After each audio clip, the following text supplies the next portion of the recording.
किस किस्म के स्पीकर हैं, मुझे तो समझ नहीं आती कि एमपीएस पे आप डायरेक्ट कर रहे हैं प्रेस कॉन्फ्रेंस के फला एमपीए 5,000 रुपया लेने आ गए। यानी आप लेवल देखें, आप स्पीकर हैं, आप कस्टोडियन ऑफ द हाउस हैं, आप किस किस्म की बातें कर रहे हैं। हम ये जो अलामती भूख हड़ताल हमने शुरू की है, ये हमारा अपने वर्कर्स को मोबिलाइज करने का एक हमारी जो स्ट्रेटजी है, ये उसमें हम ये शुरू हुए हैं। तो ये हमारी प्लानिंग का हिस्सा है और इंशाल्लाह हम बड़ी जल्दी इसको एक बड़ी डिस्ट्रिक्ट लेवल पे, डिवीजनल लेवल पे हम इसको फैलाएंगे। हमारी बातचीत चल रही है। असद कैसर साहब, पिछले दिनों भी उनसे मुलाकात हुई है मौलाना साहब की। ये सेंट्रल लीडरशिप जो है ये उधर मुलाकातें कर रही है और उसमें ये है कि जो डायरेक्शन ऊपर से आएगी हम उसको फॉलो करेंगे। और असेंबलियों में रही इस्तीफे की बात, इस्तीफे असेंबलियों के पाकिस्तान तहरीक इंसाफ के लिए कोई मानी नहीं रखते। वो चीजें हम कई दफा कर चुके हैं। अहमद साहब, वफाक के बाद पंजाब में भी तहरीक इंसाफ ने अलामती भूख हड़ताल शुरू कर दी है। इससे हुकूमत पर क्या असर पड़ेगा? आपको लगता है कि भूख हड़ताल से बानी पीटीआई रिहा हो जाएंगे?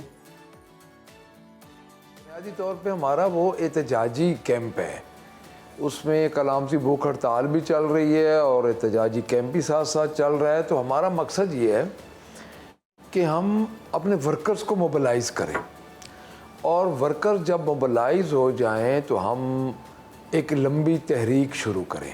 सही, क्योंकि मुझे नहीं लगता कि हमें एक बड़ी तहरीक पे जाने बिना हमारा ये को काम करेंगे, या ये टिकटॉकर हुकूमत या चचा भतीजी की जो हुकूमत है ये हमारा कोई लंबा ये काम करने या लंबी तहरीक चलाने के अलावा ये कोई पाकिस्तान तहरीक इंसाफ को रिलीफ मिलेगा। उसकी वजह ये है कि इन्होंने जो आज दिन तक काम किया है, इन्होंने पाकिस्तान तहरीक इंसाफ के वर्कर्स को, इन्होंने पाकिस्तान तहरीक इंसाफ के लीडर्स को, इन्होंने बानी चेयरमैन और senior vice chairman Shah Mahmood साहब को, तो इन्होंने तो सबको जेल में डाला हुआ है। नाजायज़ मुकदमात हैं जिनका दूर दूर से हकीकत के साथ ताल्लुक़ भी नहीं है। तो हम ये जो अलामती भूख हड़ताल हमने शुरू की है, ये हमारा अपने वर्कर्स को मोबिलाइज़ करने का एक हमारी जो स्ट्रेटजी है, ये उसमें हम ये शुरू हुए हैं। तो ये हमारी प्लानिंग का हिस्सा है और इंशाल्लाह हम बड़ी जल्दी इसको एक बड़ी डिस्ट्रिक्ट लेवल पे, डिवीजनल लेवल पे हम इसको फैलाएंगे। और दूसरी बात यह है कि हमारा मकसद ये होगा कि हमारे तकरीबन 50,000 जो वर्कर हैं जो कि तैयार हैं, जो कि लाहौर में, फिर वो जुज़वी भूख हड़ताल नहीं होगी, वो लाहौर में मुकम्मल भूख हड़ताल करेंगे खान की रिहाई के लिए। तो उसके अलावा भी हमारे जहन में पॉलिसीज़ हैं। उस पॉलिसी में हम ये जाएंगे कि हम डिस्ट्रिक्ट हेडकोार्टर, डिवीजनल हेडकोार्टर तक जाएंगे। एक दिन होगा कि पूरा पाकिस्तान हड़ताल करेगा खान के लिए। तो ये हमारा एक प्लानिंग का हिस्सा है। इसको ये ना समझे कि 2 घंटे की इन्होंने 4 घंटे की भूख हड़ताल की और ये तो उठ के चले गए। हम उठ के नहीं चले गए, हम इंशाल्लाह वापस आने के लिए उठे।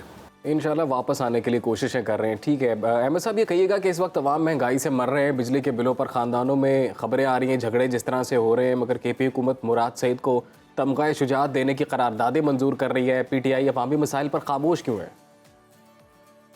बिजली का जो मामला है, वफाक का मामला, और चचा की हुकूमत है, इधर भतीजी की हुकूमत है।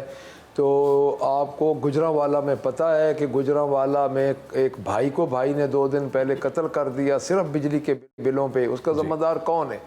उसका ज़िम्मेदार ये चचा भतीजी है, जिन्होंने इस 200 यूनिट और 300 यूनिट के लोगों से वादे किए थे और आज बिजली को उस नहज पे ले गए हैं कि किसी के पास कोई ये नहीं है, एक्सक्यूज़ नहीं है इनके पास, और लोग मर रहे हैं।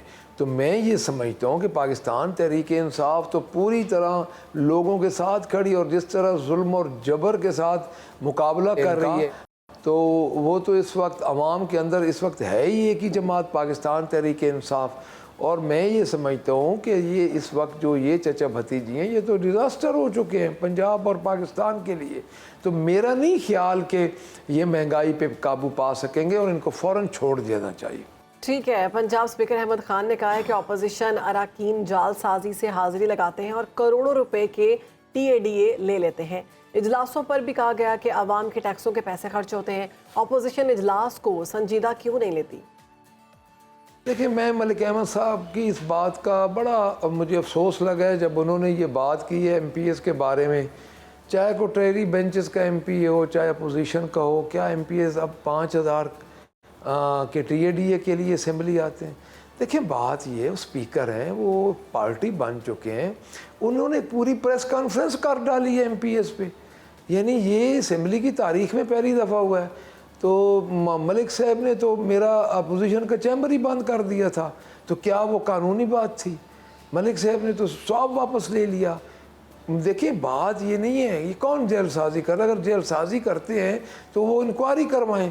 देखिए हमने स्पीकर साहब को एप्लीकेशन दी थी, हमने ये कहा था कि आप हमें टेंट लगाने दें, आप हमारे एमपीएस को अंदर नहीं घुसने देते, आप हमें असेंबली के लॉन में टेंट लगाने दें, लेकिन उन्होंने वो भी हमें इजाज़त नहीं दी। तो हमारे को एमपीएस गए अंदर, को वॉशरूम को वज़ू को उसके लिए, तो जो अंदर गया उसकी उन्होंने कहा जी ये तो अंदर आ गए। मुझे बताएं किसकी हाज़िरी लगी हुई थी? अगर लगी हुई है, अगर वो समझते हैं कि इनकी हाज़िरी के साथ ये नुकसान होगा तो विड्रॉ कर लें। हम तो उनको विड्रॉ करते, हम तो नहीं जा रहे असेंबली के अंदर उनके रवैये की वजह से।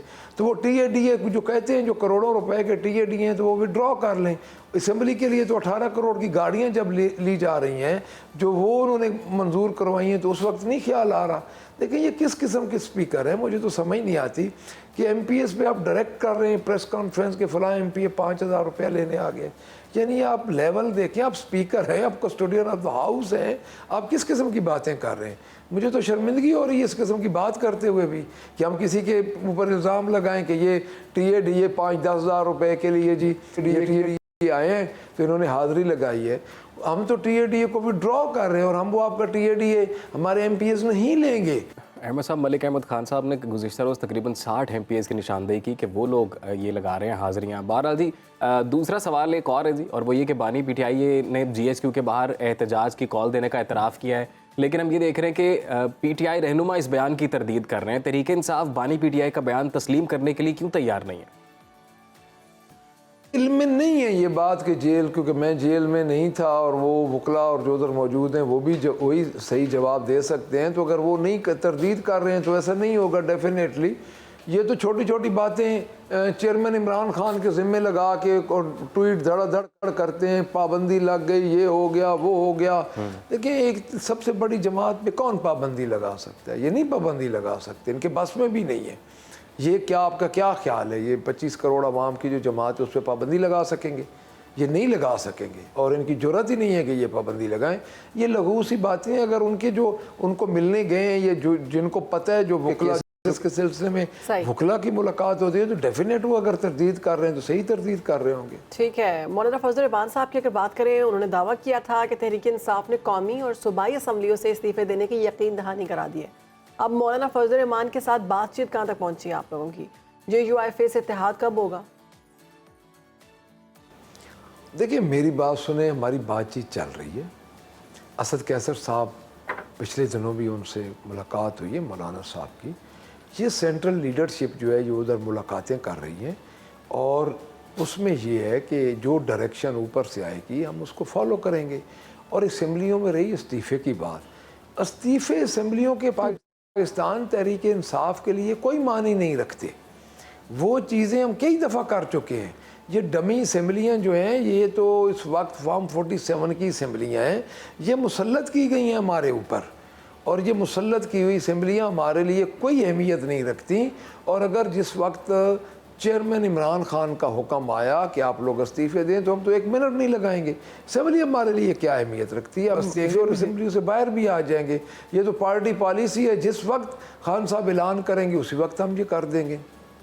हुकूमत तहरीक इंसाफ पर पाबंदी के लिए मुतहरिक है। अगर हुकूमत तहरीक इंसाफ पर पाबंदी लगाती है तो पीटीआई की हिकमत अमली क्या होगी? क्या इस पर भी भूख हड़ताली कैंप ही लगाएंगे? देखिए जी, मेरी बात सुने। बात यह है कि ये बुखला चुके हैं चचा भतीजे। जिस तरह इन्होंने हर्जत सराई की है मोहतरमा चीफ मिनिस्टर ने सुप्रीम कोर्ट पे पिछले दिनों, इनका ये बुज़दिली और घबराहट का सबूत है। और मैं ये समझता हूँ कि इनकी इस किस्म की बातें इनको ले डूबेंगी, क्योंकि इनके पास आवाम का मैंडेट तो है नहीं। ये तो आए फॉर्म 47 के ज़रिए। ये तो 8 फरवरी को इलेक्शन हार चुके थे। इलेक्शन तो जो क्लीन स्वीप था वो तो किया पाकिस्तान तहरीक इंसाफ ने। सही। तो ये एक ढोंग ढकोसले रचा रहे हैं, इनका ये जितना जोर लगा लें, किसी का बाप भी नहीं पाबंदी लगा सकता पाकिस्तान तहरीक इंसाफ पे। आप कैसे सिंगल लार्जेस्ट पार्टी पे पाबंदी लगा सकते हैं? सही। एक सूबे में उसके गवर्नमेंट है, नेशनल में वो सिंगल लार्जेस्ट पार्टी है, पंजाब में वो सबसे बड़ी अपोजिशन है, 100 से ऊपर सीट्स हैं, तो आप चलें पाबंदियाँ लगाने। आप एमकों की जन्नत में रहते हैं, आप ये कैसे कर सकते हैं? ये हो ही नहीं सकता, ये इनके गले पड़ जाएगा और लोग इनके घरों में घुस जाएंगे। ये पता नहीं क्या करते हैं। मेरा नहीं ख्याल कि ये जुर्रत करेंगे, और इसमें इतनी इंशाल्लाह जुर्रत भी नहीं है कि ये पाकिस्तान तहरीक इंसाफ पे पाबंदी ला के दिखाएं। ये जब पाबंदी लगाएंगे तो दिन में तारे नजर आ जाएंगे, दूसरे दिन इनको पता चलेगा। बहुत ठीक शुक्रिया है। आपका अहमद खान साहब, अपोजिशन लीडर पंजाब असम्बली हमारे साथ मौजूद थे और अपना तज्जिया दे रहे थे।